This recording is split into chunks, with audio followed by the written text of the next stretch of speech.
Oh boy, look at that pole bouncing right there. We got one, we got one. Oh my goodness, y'all.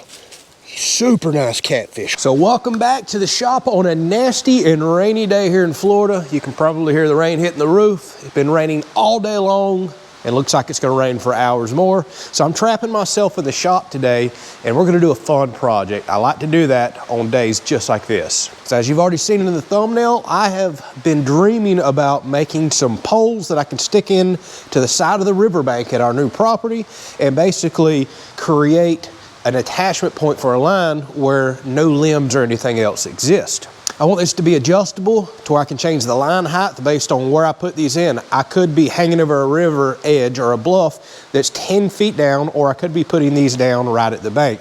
Plus the river level's constantly ebbing and flowing, and I want these to be adjustable with it. But more importantly, I want these to fish locations to, again, where there's so much of a drop off, I personally can't get there, and I want these to work 24/7 for us, much like bush hooks or limb lines do. All right, I'm doing all this with scrap steel in the shop. I want to keep it nice and cheap. Let me show you the vision in my head, because I haven't even built one of these yet. I don't have a clue how it's going to turn out. And we'll run down there and try to do a little fishing in this episode as well. So for my poles, I am going to use 1/2-inch electrical conduit right here. And the reason I'm going to use this over PVC is it's very strong, flexible, but this is UV rated right here. So the longer these sit out in the sun, PVC is not, it'll get brittle and want to break on you. Now we're going to trim these up a little, but you can see the length I could potentially go with here. And we're going after really small catfish. That's what we typically have in our rivers. So I'm not worried about some monster fish getting a hold of this and breaking it off. Although gators and other things could definitely do that. That's just the risk we're going to take. So we're going to trim these up a little, not go with this crazy long length, but we want this to be able to hang over that riverbank edge and fish for us. And again, be adjustable, adjust the lines. So let's get it all figured out. All right, for starters, we got to find some material that this can slide into. It'll make sense in a minute. I've got a few sticks of 1-inch square tubing laying around from another project. Turns out it slides perfectly over this right here, holds it nice and tight. And we need to be able to make an attachment point to where this can't spin or get pulled out. I like this flat surface for welding a nut to, for example, but it's the perfect size to go around this. Rebar is unbelievably cheap. I've got some of this picked up for other projects. It's literally a few dollars for a huge long stick, like 20-foot long stick. This will make the perfect stake that will beat into the riverbank. And then we're gonna need to put something off of it so it can't also spin around when a fish gets on there. So we're gonna attach this to that, make some tighten down points. And again, we need to come up with an idea to beat this into the ground to where it can't spin. All right, let's get it figured out.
All right, so yes, I know what people are gonna say. Cut off the end of this, poke the stick in the ground, put your line on the other end, and you've got a catfish pole. I totally get it. Problem is, a lot of the ground down in our riverbank's full of roots, full of rocks, and I want something I can pound into the riverbank because I've only got just a few specific spots that I can fish, and I can't just go all the way up and down the bank trying to find the one sandy location I can stick the pole in. And I don't want the pole to spin because I want to be able to wind up the line on the end. So we need something that'll actually lock into the riverbank. And if I'm being honest, I'm just having fun building something, goofing off. So I picked up some of these eyelets right here. We're gonna put them on the end so we can wrap up a bunch of string in front of it, and then we can basically just tie off to it. It'll make sense once we start doing a little fishing, but this is critical and important for having this roll-up pole and adjustable height right here that I'm looking for. Because since the pole's gonna be up in the air like this, the line's gonna naturally wanna come back down the pole, and I want it stopping on this eyelet. Jeez.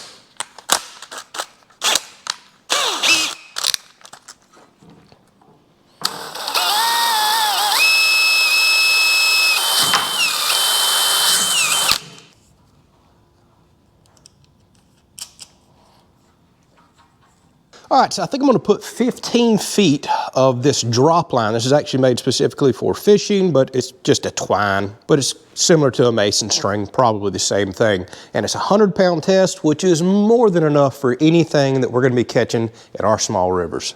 And I don't think I'm gonna be on any bank where there is even near a 15-foot drop, so this is gonna give me plenty to kind of play around with.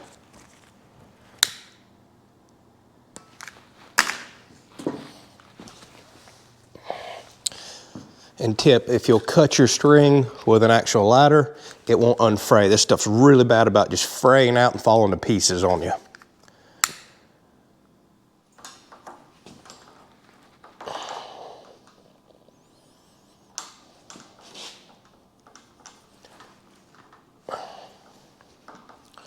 So here's the whole theory behind this. Now I can roll up several feet of this line.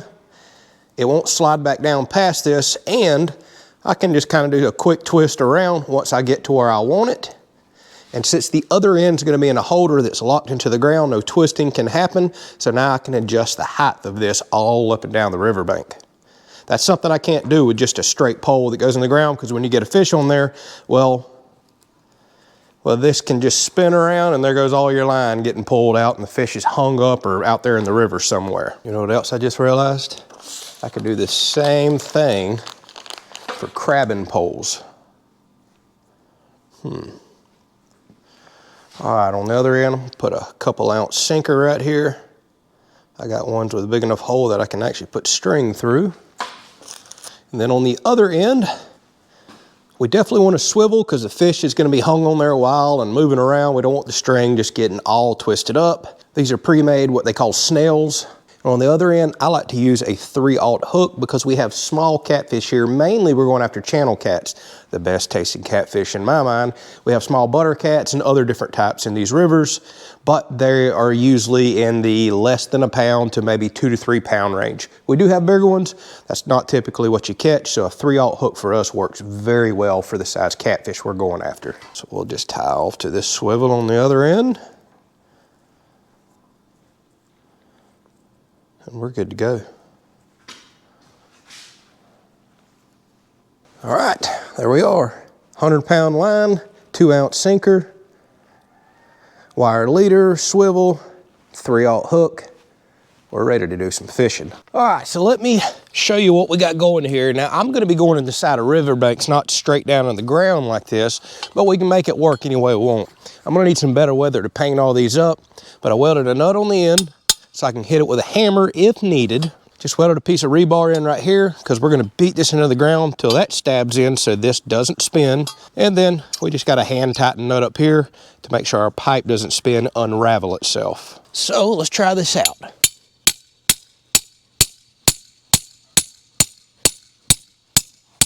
Now look at this, I really like this design right here. So I've got all my excess line rolled up down here, hook in the other end, got my leader material, swivel, everything is nice and compact, easy to roll up and throw in the back of the truck. I don't have lines going everywhere. Now I can unravel my line, which loosens up my hook. Put it in the pipe.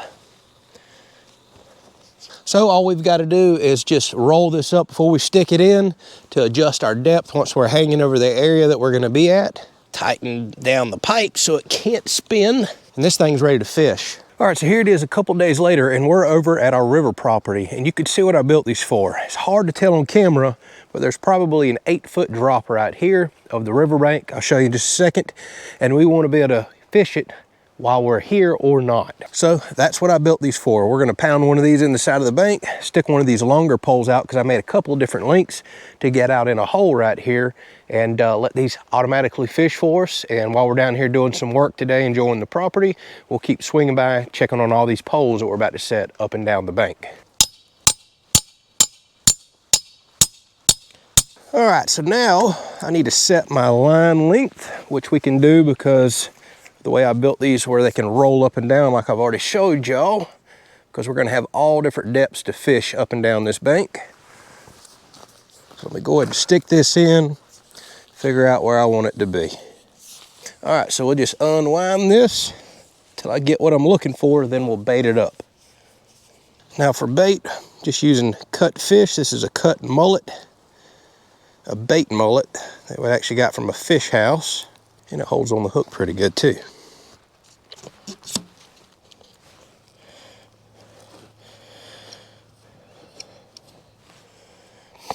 All right, now as you can see, we've got the depth set perfectly. The bait's just under the water, not hanging up. And you can see I needed every bit of this 7-foot pole in order to get down in that water. So we're just gonna go up and down the bank and continue to set some of these.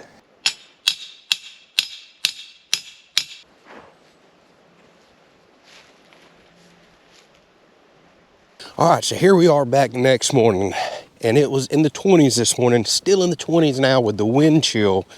and we had a few inches of rain the other day, I am not feeling overly confident that the fish are going to be biting.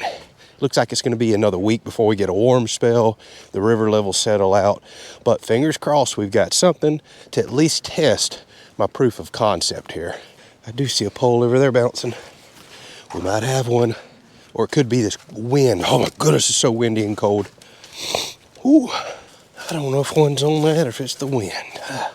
Come on. I think one might be on it. It's about the worst spot for me to get a camera for y'all to see what's going on too. All right, let's see what we got. Oh boy. Ooh, it's a good one. Perfect eating size catfish. Nice channel cat. Look at there, Ruger. What is that? Get back. Get back, Ruger. All right, y'all. This is just what we're after. This is the perfect eating size. Beautiful channel cat. They're so dark out of these rivers. Check that out. Let's see if they're just not biting or if they stole my bait. Oh, we got another catfish. He just wasn't shaking the wind. Old butter cat. Get back, Ruger. That one just wasn't being very active. I didn't see the pole moving, so I didn't think we had much of nothing. All right, all right, all right. Looks like I'm gonna rebait all these hooks, come back down this afternoon, see if we can get us a mess for supper. All right, a little old butter cat. These don't get very big. Some people hate them. We eat them as well. Oh boy, look at that pole bouncing right there. We got one, we got one. Old tree shaker. Oh my goodness, y'all. Super nice catfish. Holy crap. I know y'all are looking at my butt crack, sorry. Get back, Ruger. Good Lord, what an old flat head on this joker. All right, boy, that's a good fillet right there. What kind of catfish is that, y'all? Anyways, holy that belly. That's some catfish fillets right there. Well, there's one more to check, but me and Tiffany we probably close to have a meal right here. So if I can reset these lines, come back this afternoon and get one or two more, especially one that size, oh, that's all we would ever want for supper. Uh-oh, that one's moving. There's a fish on that one too, I believe. Something's on it. Dang, y'all, we might have did good. I thought this cold front and weather was gonna mess us up. We're eating tonight, y'all. Oh my goodness. What a day. Heck yeah, y'all. This is exciting. Ooh, beautiful channel cat right there. Y'all, that's a perfect eating size. Did I just see this move? Whoa.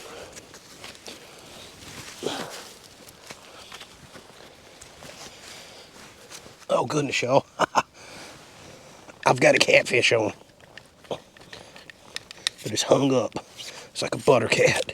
Something actually chewed on this fish last night. Ooh, it's an eater be eating world out here. Poor fish got mauled on and chewed up by something with teeth. Baby gator, gar. But 5 for 6. I couldn't ask for any better results than this right here. All right, y'all. Just a couple fine specimens of what's in the bucket. Oh yeah, we've already got enough to eat. But I'm about to go back, bait all these up. We're gonna come back in a few hours. And if we've got a few more, we may have a couple friends over for a little bit of a fish fry. Now you're gonna be seeing me use these a whole lot more. If you want to watch us over on our outdoor channel, link is down in the description. The Kelley's Outdoors, this is where we'll do our catch, clean, and cooks and things such as that. I'm also making some limb lines or bush hooks right now. Next week, we're probably gonna run up and down this river. I'm gonna show you a new technique for catfish, as well as I bought some really fancy automatic reels that I've been really curious to try. So we'll have some videos out on the other channel. Thanks for watching. We'll catch you on the next one.